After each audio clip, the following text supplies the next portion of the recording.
లేఖన సారాంశమైన కార్యక్రమం ద్వారా ఇప్పటికీ అనేకమైన కార్యక్రమాలు, అనేకమైన విషయాలు మరి ఇప్పుడు మనం తెలుసుకున్నాం. మరొకసారి దేవుడు ఇటు అవకాశాన్ని, భాగ్యాన్ని మనకి ఇచ్చినందుకు దేవాదేవునికి స్తోత్రములు. ప్రార్థనతో మరి వాక్యంలోకి వెళ్దాం. ప్రేమ కలిగిన తండ్రి దేవ, వందనాలు, స్తోత్రాలు తండ్రి దేవ. అనాది కాలంలో మా పట్ల మీకున్న కోరికలు, ఆలోచనలు ఇగో తండ్రి మీ యొక్క గ్రంథాన్ని పరిశీలిస్తూ తెలుసుకుంటుండగా మీరు మాతో ఉండండి. ఇగో తండ్రి కార్యక్రమం చూస్తున్న మరి కార్యక్రమాన్ని అందిస్తున్న మాకు దీవెనకరంగా ఉంచమని వేడుకుంటూ ఈ ప్రార్థన క్రీస్తునామమున నడుచున్నాము తండ్రి, ఆమెన్. ఈ వారము ఆత్మానుసారుల, శరీరానుసారుల అన్న విషయాన్ని బైబిల్లో నుంచి తరచి చూద్దాం. దేవుని బిడ్డలారా, లోకముల మనుష్యులు సృష్టిని అణువణువున పరిశీలిస్తూ, పరిశోధిస్తూ అందులో వాటిని అందిపుచ్చుకుంటూ సుఖ సౌఖ్యాలను వెతుకులాడుకుంటున్నారు. అందువలన నాటి అనాగరిక మనిషి నుండి నేడు కంప్యూటర్, సైబర్ యుగాల వరకు మనిషి ఎదుగుతూ మరి కంటికి కనబడని వాటిని కూడా పరిశీలిస్తూ ముందుకు వెళ్ళిపోతున్నాడు. కంటికి కనబడని వాటిని చూడడానికి సూక్ష్మదర్శిని కనిపెట్టాడు. సుదూర నక్షత్రాల దూరాలను కొలవడానికి, మరి తెలుసుకోవడానికి, పరిశోధించడానికి హబుల్ టెలిస్కోప్ కనిపెట్టాడు. ఈ లోకాన్ని కలిగించిన సృష్టికర్తను మాత్రం తెలుసుకోవడానికి మనుషులు ఏ ప్రయత్నము చేయడం లేదు, ఏ పరిశోధనలు లేవన్నట్టుగా మానవాళిలో మనకు కనిపిస్తున్నాయి. కానీ భవిష్యత్తు కాలంలోనైనా మరి వాటిని పరిశోధిస్తారా, తెలుసుకుంటారా దేవుని గురించి అంటే అలాంటి దాఖలాలు, మనుషుల ఆలోచనలు ఎక్కడా మనకి మానవ మనసులో మనకు కనిపించడం లేదు. కానీ దేవాది దేవుడు, లోకాలను కలిగించిన సృష్టికర్త ఆశా కోరికను చూస్తే మనకు విచిత్రం అనిపించవచ్చు. ఒకసారి మనం చూద్దాం. 14వ కీర్తన 2వ వాక్యం, దేవాది దేవుడు ఆకాశము నుండి నరులను పరిశీలిస్తున్నది, చూస్తున్నది, తన్ను వెతికే వారు కలరేమో అని. తాను ఉన్నడానికి సాక్ష్యముగా, ఆధారాలుగా ఈ లోకాన్ని దేవుడు మానవాళి తను గుర్తించడానికి మాత్రమే ఈ లోకాన్ని భ్రమణ పరిభ్రమణలుగా, విచిత్ర లోకముగా, అద్భుతముగా సృష్టించినట్టుగా మనకు కనిపించగలదు. చూద్దాం. అపోస్తుల కార్యాలు 14వ అధ్యాయము 17వ వాక్యాన్ని కూడా ధ్యానిద్దాం. అయినను ఆకాశము నుండి మీకు వర్షమును, ఫలవంతమైన ఋతువులను దయచేయుచు, ఆహారం అనుగ్రహించుచు, ఉల్లాసంతో మీ హృదయములు నింపుచు, మేలు చేయుట చేత తన్ను గూర్చి సాక్ష్యం లేకుండా చేయలేదు. దేవాతి దేవుడు మానవాళి పట్ల చేస్తున్న కార్యక్రమాలన్నీ కూడా తాను ఉన్నాను అనడానికి, తను వెతుకుటకు ఆధారముగా, సాక్ష్యముగా పెడుతున్నట్టుగా మనకు కనిపిస్తుంది.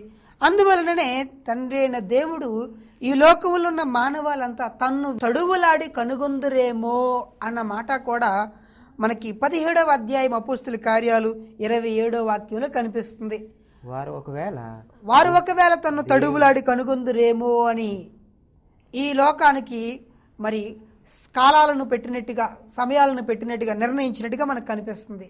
అదే విషయాన్ని మరి రోమిలు రాసిన పత్రికలో 1వ అధ్యాయంలో కూడా మరి 19-20 వాక్యాల్లో దేవుని గురించి తెలియశక్యమైనది ఏదో అది వారి మధ్య విశదపరచబడినది, సృష్టింపబడిన వస్తువులను ఆలోచించుట వలన అని మనకు కనిపిస్తుంది.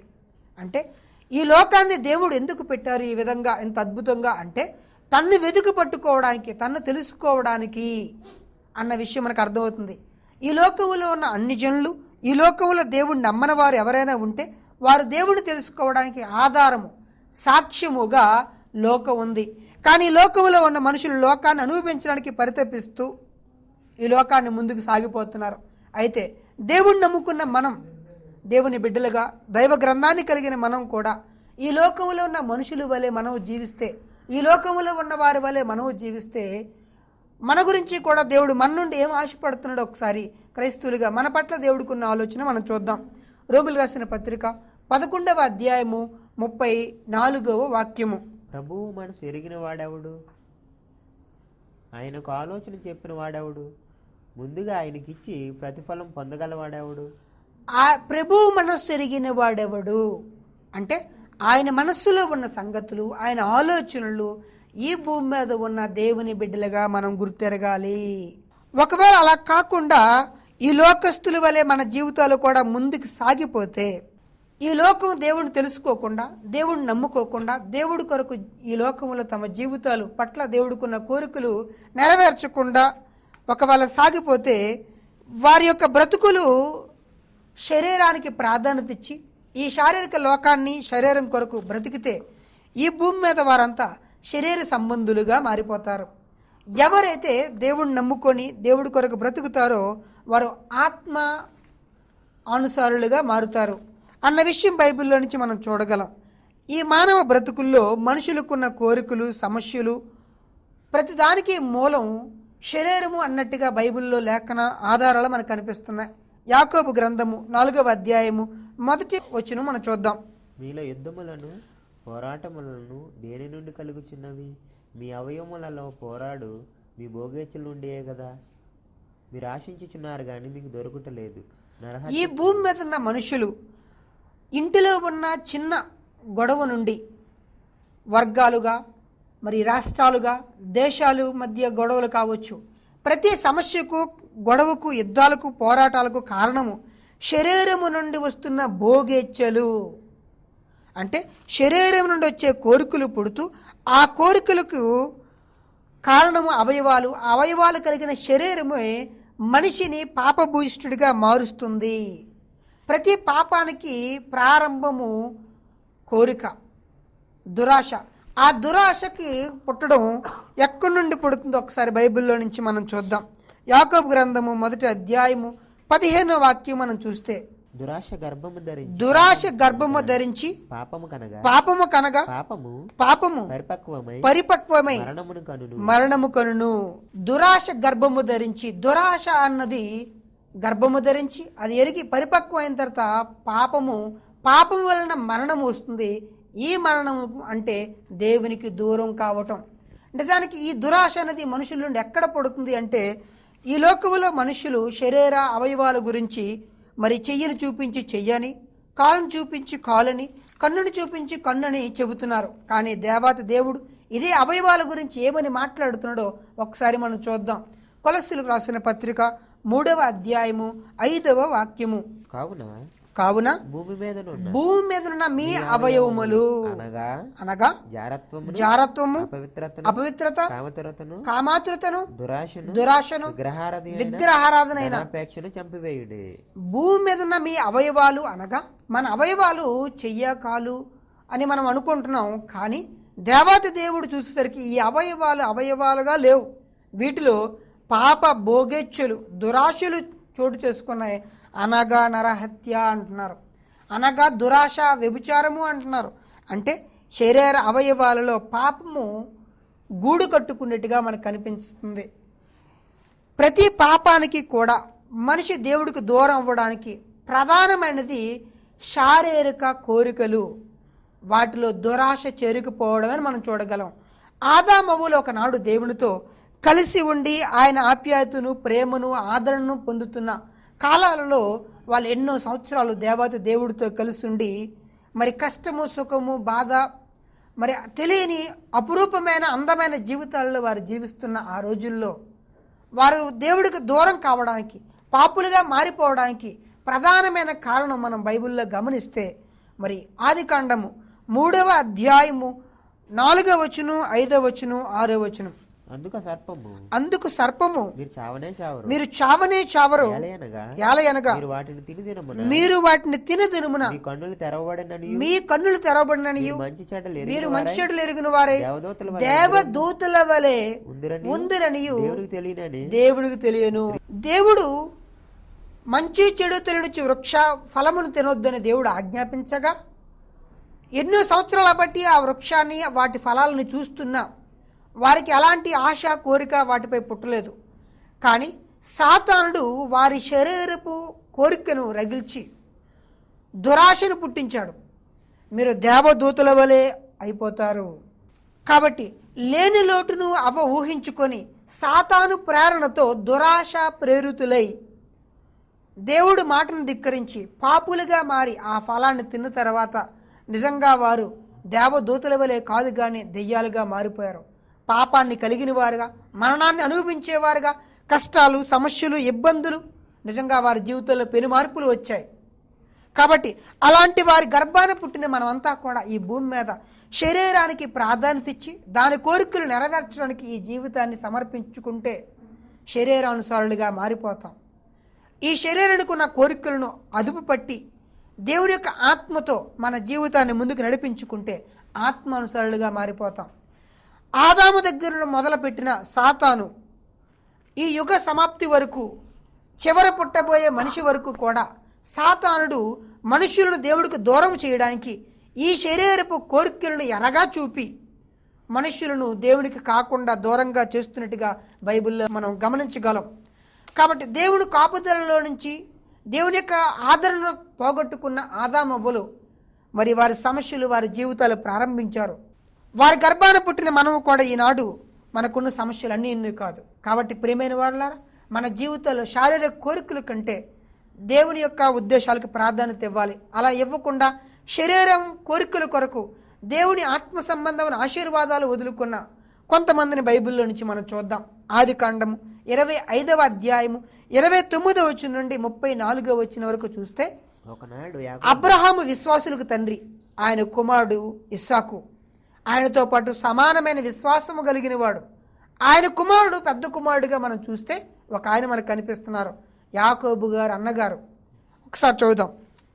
ఒకనాడు యాకోబు కలగూర వంటకము వండుచుండగా యాషావు అలసిన వాడై పొలములో నుండి వచ్చి ఏమండి ఎర్రగా ఉన్న ఆ కూరను చూసి, యాషావు అనే ఆయన తన తండ్రి భక్తిపరుడు, తన తాతగారి విశ్వాసులకే తండ్రి. అలాంటి భక్తిపరుల కుటుంబంలో వచ్చిన యాషావు కూడా తర్వాత తాను కూడా విశ్వాసం మరి వారి నుండి పొందుకొని దేవుడి ఆశీర్వాదాలకు నిలవలసిన ఆయన ఆ కూరకు ఆకర్షితుడై దేవుడిచ్చిన జ్యేష్ఠత్వ హక్కును ఆశీర్వాదాలను వదులుకున్నట్టుగా మనకు బైబిల్లో కనిపిస్తుంది. హెబ్రీయులకు రాసిన పత్రిక 12వ అధ్యాయం 16వ వాక్యములో పరిశుద్ధాత్మ దేవుడు సంఘానికి మరలా తన గురించి హెచ్చరిస్తున్నట్టుగా ఆ వ్యక్తి గురించి మాట్లాడుతున్నట్టుగా మనకు కనిపిస్తుంది. ఒక పూట కూటి కొరకు తన జ్యేష్ఠత్వ హక్కును అమ్మివేసిన యాసావు ఆత్మ సంబంధమైన వరాలు, ఆత్మ సంబంధమైన ఆశీర్వాదాలు శారీరక కోరికల కొరకు, శరీర అవసరతల కొరకు అమ్ముకుంటున్నట్టుగా, వదిలిపెట్టుకుంటున్నట్టుగా మానవాళిలో మనకు కనిపిస్తుంది. కాబట్టి ప్రియమైన వారులారా, ఆదామవ్వల తర్వాత మరలా యాషావు గారు శరీరానికి ప్రాధాన్యత ఇచ్చి ఆత్మ సంబంధమైన మరి మహాభాగ్యాలను ఆశీర్వాదాలను వదులుకున్నవాడుగా భ్రష్టుడిగా మారిపోయాడు. అంటే ఈరోజు మనం అలా లేము అనుకుంటే పొరపాటు.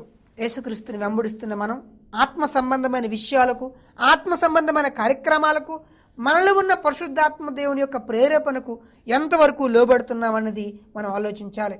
2000 సంవత్సరాల క్రితం యేసు ప్రభు వారితో పాటు కలిసి జీవిస్తున్న, ఆయన్ని వెంబడిస్తూ సమస్తాన్ని త్యాగం చేసుకుని వచ్చిన ఇస్కరియోతు యూదాను మనం గమనిస్తే, ఆయన సువార్త చేసిన వారిలో ఇద్దరిద్దరు పంపించిన వారిలో ఇస్కరియోతు యూదా ఉన్నాడు. యేసుక్రీస్తు వారు చేస్తున్న కార్యాలన్నీ చూశాడు. త్యాగముతో వచ్చిన తన భక్తి జీవితం ముగింపుకు వెళ్ళేసరికి 30 వెండి నాణముల కొరకు యేసు ప్రభువుని అమ్మివేసి జీవాధిపతిని కాదనుకొని జీవాన్ని విడిచిపెట్టి పాతాళ గుండానికి వారసుడిగా మరి పైనము కట్టాడు. నిజంగా మరి ఆయన శరీరానుసారుడా ఆత్మానుసారుడా మనం గమనించాలి. యేసుక్రీస్తు ఉన్న వ్యక్తి అలాంటి పరిస్థితులకు వెళ్ళిపోతే మనం ఎవరితో కలుసున్నాం, మన భక్తిలో ఎంతవరకు మనం ఆత్మానుసారులుగా ఉన్నామన్నది మనం ఆలోచించవలసిన మరి విషయం. సాతానుడు మరి మొట్టమొదటి ఆదాము కాలం నుండి తరాలలో యుగాలలో మనుషులందరినీ ఆలోచిస్తూ, మనుషులందరినీ అతను మరి సర్వే చేస్తూ, మనుషులు దేవుడి దగ్గరికి వస్తున్నది కూడా శారీరక సంబంధమైన ఆశలు తీర్చుకోవడానికి, ఈ లోకపు సుఖ సౌఖ్యాల కొరకే అన్న విషయాన్ని సాతానుడు తెలుసుకుని పరలోకపు తండ్రికే ఆ రిపోర్ట్ అంతా కూడా సబ్మిట్ చేస్తున్నట్టుగా బైబిల్లో మనకు కనిపిస్తుంది. యోబు గ్రంథం 1వ అధ్యాయము 9వ వాక్యములో సాతానుడు యొక్క అభిప్రాయాన్ని మనం చూస్తే మానవాళికి ఉన్న భక్తి గురించి తను మాట్లాడుతున్న విషయాన్ని మనం గమనిద్దాం. అపవాది యోబు ఊరకయే భక్తిగా ఉన్నాడా? ఊరకనే ఎవరు భక్తిగా ఉండరు. ఏదో కలిసిస్తే, ఏదైనా లాభం ఉంటే, శారీరక సుఖాలు ఉంటే, లబ్ధి పొందితే మాత్రమే నమ్ముకుంటారు. నాకు బాగా తెలుసు అంటే మనుషుల్ని శారీరక సంబంధులుగా సాతాను మార్చేసింది. శరీర సంబంధులుగా మార్చి తన తర్వాత పాతాళ గుండానికి, ఈ లోకానికి మనుషులను తీసుకువెళ్ళిపోతుంది. కాబట్టి సాతాను తన చేతుల్లో మన శరీరాలను మరి చిన్న చిన్న కోరికలు పుట్టించి పరలోకాన్ని, పరలోకపు దీవెనలు పొందకుండా మనల్ని తనతో పాటు పాతాళ గుండానికి మనల్ని నడిపిస్తుంది. కాబట్టి ప్రియమైన వారులారా, సాతానుడు ఎవరిని విడిచిపెట్టడు అన్న విషయం బైబిల్లో మనకు కనిపిస్తుంది. చివర పుట్టే మనిషి వరకు కూడా, ఈ లోకంలో చివర పుట్టే మనిషిని కూడా విడిచిపెట్టదు అనడానికి ఈ సాక్ష్యం ఏంటి అంటే, సృష్టికర్త అయిన యేసు ప్రభువారు శరీరధారిగా ఈ లోకానికి వచ్చినప్పుడు ఆయన్ని కూడా సాతాను శరీర కోరికలకు, శరీర ఆశలకు లోను చేయాలి అని, భ్రష్టుడిగా చేయాలని ప్రయత్నించేట్టుగా బైబిల్లో మనకు కనిపిస్తుంది. అయితే చిన్న పాముకి చిన్న కర్ర అన్నట్టుగా, పెద్ద పాముకి పెద్ద కర్ర అన్నట్టుగా, చిన్న బండను, చిన్న రాయిని పగలగొట్టుటకు చిన్న సుత్తిని వాడుతాం. అదే పెద్ద రాయిని పగలగొట్టుటకు సమ్మిట వాడుతాం. అలాగే చిన్నవారికి చిన్న ఆశలు, యేసుక్రీస్తు వారి గురించి బాగా తెలుసుకొని సాతాను యేసుక్రీస్తు వారికి ఎలాంటి ఆశను చూపిస్తుందో మన బైబిల్లో గమనిద్దాం. లూకాసు వార్త 4వ అధ్యాయము 6వ వాక్యము. ఈ అధికారమంతయు ఈ రాజ్యముల మహిమయు నీకిత్తును, అది నాకు అప్పగింపబడి ఉంది, నీవు నాకు ఒక్కసారి మృక్కిని ఎడల ఇదంతా నీకు ఇస్తాను. అంటే ఆదామవ్వల దగ్గర అవ్వగారికి దేవతల వల్ల అయిపోతారని ఫలాన్ని తీసుకొచ్చి, దేవుడు వద్దన్న ఫలాన్ని తీసుకొచ్చింది. అవ్వగారు పడిపోయారు. అవ్వగారి ద్వారా ఆదాము పడిపోయారు. అదే విధముగా యాషావుకు చిక్కుడుగాయలు కూరను చూపించి పడగొట్టింది. ఒక ఇస్కరియోతు యూదాకు 30 వెండి నాణాలతో భక్తి నుండి ఆత్మ సంబంధమైన పరలోకానికి వెళ్ళవలసిన వ్యక్తిని శరీర సంబంధిగా మార్చేసింది. యేసు ప్రభు వారి దగ్గరికి వచ్చి ఈ లోకాన్నే చూపిస్తుంది. కాబట్టి సాతానుడు ఎవరిని విడిచిపెట్టినట్టుగా మనకు అనిపిస్తుంది. అయితే యేసుక్రీస్తు వారు ఒక క్షణము కూడా సాతానుకు, శరీర కోరికలకు ఆయన ప్రాధాన్యత ఇవ్వలేదన్నట్టుగా మనకు అనిపిస్తుంది. ప్రియమైన వారులారా, శరీర అవసరతలు చాలా ఉన్నాయి, కానీ వాటిని కూడా యేసుక్రీస్తు వారు మరి కాదన్నట్టుగా, ప్రాధాన్యత ఇవ్వనట్టుగా మనకి బైబిల్లో మనం గమనించగలం. యోహాను సువార్త 4వ అధ్యాయము 6వ వాక్యములో ఆయన దప్పిక కొనగా అని మనకు కనిపిస్తుంది. దాహముతో 12 గంటలకు మధ్యాహ్నం పూట ఎండలో ప్రయాణం చేసిన ఆయన దాహం వేసినట్టుగా, నీళ్లు సమరయ స్త్రీని అడిగినట్టుగా మనకు కనిపిస్తుంది. కానీ ఆయన నీళ్లు త్రాగినట్టుగా అక్కడ మనకు లేదు. ఇంకా 31వ వచనం, 32వ వచనంలో చూస్తే అది భోజన సమయం. శిష్యులు ఆల్రెడీ భోజనం చేశారు. భోజనం చేయమని యేసుక్రీస్తు వారికి చెబితే, పరలోకపు తండ్రి చిత్తాన్ని చేయటమే నాకు ఆహారమై ఉన్నది అన్న మాట కూడా 34వ వాక్యంలో మనకు కనిపిస్తుంది. అంటే శరీర కోరికలు అవసరం, శరీర అవసరాలు చాలా ప్రాముఖ్యమైనవే, కానీ వాటికంటే ఆత్మ సంబంధమైన విషయాలకే ప్రాధాన్యత ప్రభువు ఇచ్చినట్టుగా మనకు కనిపిస్తుంది. ప్రియమైన వారులారా, ఈ శరీరం నిష్ప్రయోజనం ఆత్మ లేకపోతే, కాబట్టి ఆత్మ జీవింపజేసేది అనేటప్పుడు ఆత్మకి ఎంత ప్రాధాన్యత ఇవ్వాలి. నిష్ప్రయోజనమైన శరీరానికి ప్రాధాన్యత ఇచ్చి నిష్ప్రయోజనమైన శారీరక జీవితానికి మనం పట్టం కట్టి మనం ఆత్మీయ జీవితాలను వదిలిపెట్టుకుంటున్నామేమో. ఈ లోకంలో ప్రతి పాపం వెనక ఉన్నది శరీరము. ఈ లోకంలో ఉన్న ప్రతి పాపం యొక్క పుట్టినిల్లు శరీరము అన్న విషయాన్ని ప్రభు 2000 సంవత్సరాల కిందటే ఈ ప్రపంచానికి సెలవిచ్చారు. ఈ శరీరంకి, మనలో ఉన్న ఆత్మకి జరుగుతున్న సంఘర్షణలు ఈ ప్రపంచంలో ఎవ్వరికీ తెలియదు. పాకిస్తాన్కి, భారతదేశానికి జరుగుతున్న దాయాదుల పోరుని మాట్లాడుతూ ఉంటుంటారు. ఏవండి, తెలంగాణకు, ఆంధ్రాలో ఉన్న ప్రాంతంలో ఉన్న వారికి జరుగుతున్న మరి గొడవల గురించి మనకు తెలుసు, పోరాటాలు మనకు తెలుసు. కానీ ప్రతి మనిషిలో అంతర్గతంగా జరుగుతున్న ఒక మరి అద్భుతమైన పోరాటం, దానిలో జయాపజయాలు కూడా ఉన్నాయి.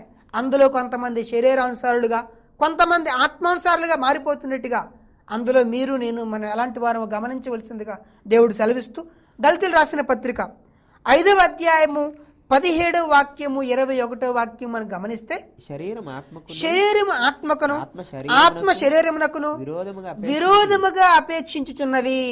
అపేక్ష అనగా కోరిక. వాటి కోరికలు శరీరం ఒకలాగున్నాయంట, ఆత్మ ఒకలాగుందంట. కారణం ఏంటంటే ఆత్మ నిత్యము ఉండేది, శరీరము కలకాలం ఉండనది. ఆత్మ పరలోకం నుండి వచ్చింది, శరీరం భూలోకంలోంచి వచ్చింది. భూలోకంలోంచి వచ్చిన శరీరము, మట్టిలో నుంచి వచ్చిన శరీరము, ఈ మట్టిలో నుంచి వచ్చిన వస్తువులను, మట్టిలో నుంచి వచ్చిన ఆహార పదార్థాలను, ఈ లోకాన్ని కోరుకుంటుంది. ఆత్మ పరలోకంలో నుంచి వచ్చింది, పరలోక సంబంధమైన విషయాలను అపేక్షించేది ఆత్మ. కాబట్టి ఈ రెండు ఒకదానికి ఒకటి విరోధముగా అపేక్షించుచున్నాయి. ఒకదానికి ఒకటి లోపల అంతర్గతంగా గొడవలు అవుతున్నాయి. దానిలో మనం శరీరానికి ప్రాధాన్యత ఇస్తున్నామా, ఆత్మకు ప్రాధాన్యత ఇస్తున్నామా మనకు తెలియాలి. కాబట్టి శరీర కార్యములకు ప్రాధాన్యత ఇచ్చిన వారంతా కూడా నిత్య జీవితానికి పరలోకానికి వెళ్ళరు అన్న విషయాన్ని యేసుప్రభు వారు ఖచ్చితంగా చెప్పినట్టుగా మరి మార్కు సువార్త 9వ అధ్యాయము 43వ వాక్యము నుండి 47వ వాక్యం వరకు, మీ చెయ్యి నిన్ను అభ్యంతరపరిచిన ఎడల దాన్ని నరికి పారివేయము. నువ్వు పరలోకానికి వెళ్ళడానికి, జీవంలోకి ప్రవేశించడానికి నీ చెయ్యి నిన్ను ఆటంకపరిస్తే, అంటే పరలోకానికి వెళ్ళడానికి మనల్ని ఆటంకపరిచింది ఎవరు అంటే మన శరీరమే. నీ కాలు నిన్ను అభ్యంతరపరిచిన ఎడల దాన్ని నరికి పారవేయము. నీ కన్ను నిన్ను అభ్యంతరపరిచిన ఎడల దాన్ని పెరికివేయము అన్న మాటలు మనకి ఈ వచనాల్లో మరి కనిపిస్తున్నాయి. అంటే పరలోకానికి వెళ్లకుండా మన శరీర కోరికలు, మన శరీరాన్ని సాతానుడు సాధనాలుగా ఉపయోగించుకుంటున్నాడు. ఎవరైతే శరీరానికి ప్రాధాన్యత ఇస్తారో వారి శరీర సంబంధులుగా మారిపోతారు అన్న విషయం 2000 సంవత్సరాల కిందటే మహాభక్తులైన పౌలు గారు కూడా ఈ శరీరం గురించి మాట్లాడుతూ, దాని మాయలు, దాని యొక్క భ్రష్టత్వాన్ని గురించి మాట్లాడుతూ రోమీయులకు రాసిన పత్రిక 7వ అధ్యాయం 24వ వాక్యం, అయ్యో నేనెంత దౌర్భాగ్యుడును, ఇటు మరణమునకు లోనవు శరీరము నుండి ఈ పాతాళ లోకానికి తీసుకెళ్లే పాపము చేయించే కోరికలన్నిటికీ పుట్టినిల్లిన ఈ శరీరం నన్ను ఎవడు విడిపించును. ప్రియమైన వారలారా, ఈ శరీరం నన్ను ఎవడు విడిపించును అంటున్నంటే శరీరం అంత భయంకరమైనది. అయ్యో అంటున్నారు. అయ్యో అని మనం ఎప్పుడు అంటాం? భయంకరమైన కష్టాలు, సమస్యలు, ఇబ్బందులు వచ్చినప్పుడు అయ్యో అంటాం. నిజంగా ఈ శరీరంలో జీవిస్తున్న ప్రతి ఒక్కరూ కూడా అయ్యో అనవలసిన పరిస్థితి ఉంది. కానీ మనకు తెలియడం లేదు. ఈ శరీరానికి ప్రాధాన్యత ఇస్తూ ఈ శరీర సుఖాలను పెట్టాలని మనం ప్రయాసపడుతున్నాం. మనం పుట్టినప్పటి నుండి ఎంత కష్టం దీనికి పెట్టాం, దీని కొరకు ఎంతగా ప్రయాసపడుతున్నాం. కానీ మనలో ఉన్న ఆత్మ గురించి, ఆత్మ కార్యాల గురించి మనం ఎంతవరకు ప్రాధాన్యత ఇస్తున్నాం అనేది మనం గమనించాలి. అందువలన దేవాతి దేవుడే మనుషులు శరీర నుండి బానిసలుగా మారడానికి తన పరిశుద్ధాత్మనే మన హృదయంలో పెట్టినట్టుగా ఈ ఆత్మతో మనం ఈ శారీరక ఉన్న క్రియలను, ఈ శరీర ఇచ్చులను చంపండి అని దేవుడు ఆజ్ఞాపించినట్టుగా మన బైబిల్లో రోమీయులకు రాసిన పత్రిక 8వ అధ్యాయము 12వ వచనం నుండి 13, 14 వాక్యాలలో ఎవరైతే ఆత్మ చేత నడిపింపబడుదురో ఈ మానవ జీవితంలో మనలో ఉన్న పరిశుద్ధాత్మకు ఆలయముగా సమర్పించుకొని ఈ దేహాన్ని ఆత్మచేత శరీర కార్యములు చంపవలసిన వారమై ఉన్నాము. ఎవరైతే శరీర కార్యక్రమాలకు ప్రాధాన్యత ఇచ్చి ఆత్మ కార్యాలను పట్టించుకోరో వారంతా కూడా శరీర సంబంధులు పాతాళ గుండానికి మరి జారిపోతారు. కాబట్టి ఆత్మకు ప్రాధాన్యత ఇవ్వండి. పేతురు రాసిన మొదటి పత్రిక 2వ అధ్యాయం 11వ వచనం, మీరు పరదేశంలోని యాత్రికులై ఉన్నారు గనుక ఆత్మకు విరోధముగా పోరాడు శరీర ఇచ్ఛలను విసర్జించుడి. ఆత్మకు విరోధముగా పోరాడు ఈ శరీర కోరికలను విసర్జించండి అని ప్రభు సెలవిస్తున్నాడు. ఏంటి, మన కళ్ళ ముందు మహానుభావుడిని యేసుప్రభు వారు ఈ శరీరక జీవితంలో జీవించిన శరీర కోరికలకు ప్రాధాన్యత ఇవ్వలేదు. దాని ఇచ్ఛలను వాటన్నిటినీ కూడా మరి నాశనం చేసినట్టుగా ఆత్మచేత శరీర కార్యాలు జయించి ఆత్మానుసరణ ప్రభు యొక్క బాటలో మనం జీవించవలసిన వారు ఉన్నాం. మహాభక్తులైన పౌలు గారు 13 పత్రికలు రాసి కూడా మరి అనేకమైన దర్శనాలు కలిగి మరి మహాభక్తుడిగా ప్రభు తర్వాత ఉన్నతమైన సేవ చేసిన మహానుభావుడైన పౌలు గారే ఈ శరీరాన్ని సుఖపెడితే, ఈ శరీరానికి ప్రాధాన్యత ఇస్తే మనుష్యులు పాతాళ గుండానికి వెళ్ళిపోతారు, నేను అలా వెళ్ళిపోతానేమో అని మనుష్యుడు భ్రష్టుడిగా మారడానికి ఒకే ఒక కారణం శరీరము అన్న విషయాన్ని మరి పౌలు గారు తెలుసుకొని ఈ శరీరాన్ని ఏ విధంగా అదుపు చేస్తున్నారో దాని గురించి ఆయన మాట్లాడుతున్న విషయాన్ని, ఆయన తీసుకున్న జాగ్రత్తను మనం చూద్దాం. కొరింథీయులకు రాసిన మొదటి పత్రిక 9వ అధ్యాయం 27వ వాక్యము, ఒకవేళ ఇతరులకు ప్రకటించిన తర్వాత నేనే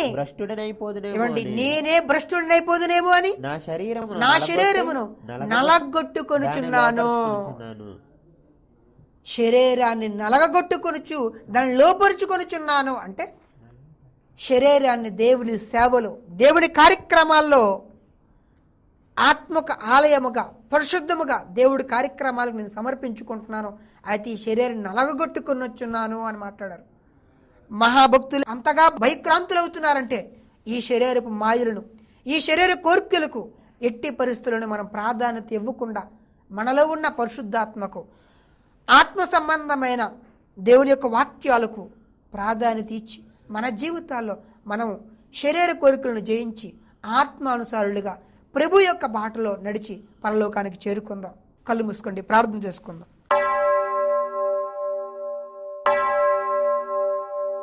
స్తోత్రాలు తండ్రి, స్తోత్రాలు. మీరు మాతో ఉండండి. మీ యొక్క ఆలోచనలు, మీ యొక్క ఉద్దేశాలు ఉన్నతమైనవి, గంభీరమైనవి. వాటికి మేము ప్రాధాన్యత ఇచ్చేవారుగా ఈ శరీర కోరికలకు తండ్రి బానిసలుగా కాకుండా ఉండులాగానే మీరు మమ్మల్ని కాపాడమని, నడిపించమని, ఈ శరీరంపై జయాన్ని మాకు ఇవ్వమని మిమ్మల్ని వేడుకుంటూ ఈ ప్రార్థన క్రీస్తునామమున నడుచున్నాము తండ్రి, ఆమేన్. దేవుని నామానికి మహిమ కలుగును గాక. దేవుని మహాకృపను బట్టి చిన్న సంఘమైనను ఇటువంటి సత్యవాక్యమును సమాజానికి అందించుటకు కృప చూపించిన దేవుని నామానికి నా హృదయపూర్వకమైన వందనాలు. ప్రియమైన దేవుని పిల్లలారా, లేఖన సారాంశం అనే ఈ టీవీ కార్యక్రమాన్ని వీక్షిస్తున్న మీ అందరికీ మా హృదయపూర్వకమైన వందనాలు. ఈ కార్యక్రమం మీ ఆత్మీయ జీవితానికి ఎంతగానో అభివృద్ధి కలిగజేస్తుందని మేము సంతోషిస్తున్నాము. ఈ కార్యక్రమానికి ప్రత్యక్షంగా కానీ పరోక్షంగా కానీ సహాయపడిన బిడ్డలందరికీ క్రీస్తునామమున వందనాలు. మరి మా యొక్క చిరునామాను మీకు తెలియజేస్తున్నాం. మీ సంతోషాన్ని, మీ యొక్క ప్రార్థనా సహకారంలో మాకు తెలియజేయవలసిందిగా మేము కోరుకుంటున్నాం. మా యొక్క చిరునామా యేసుక్రీస్తు ప్రార్థనా మందిరం, డోర్ నంబర్ 12-124, బాలాజీ నగర్, ఆరిలోవా, విశాఖపట్నం. మా ఫోన్ నంబర్లు 9059044331. మరొక అద్భుతమైన అంశంతో వచ్చే వారం కలుద్దాం. అందరికీ క్రీస్తునామమున వందనాలు.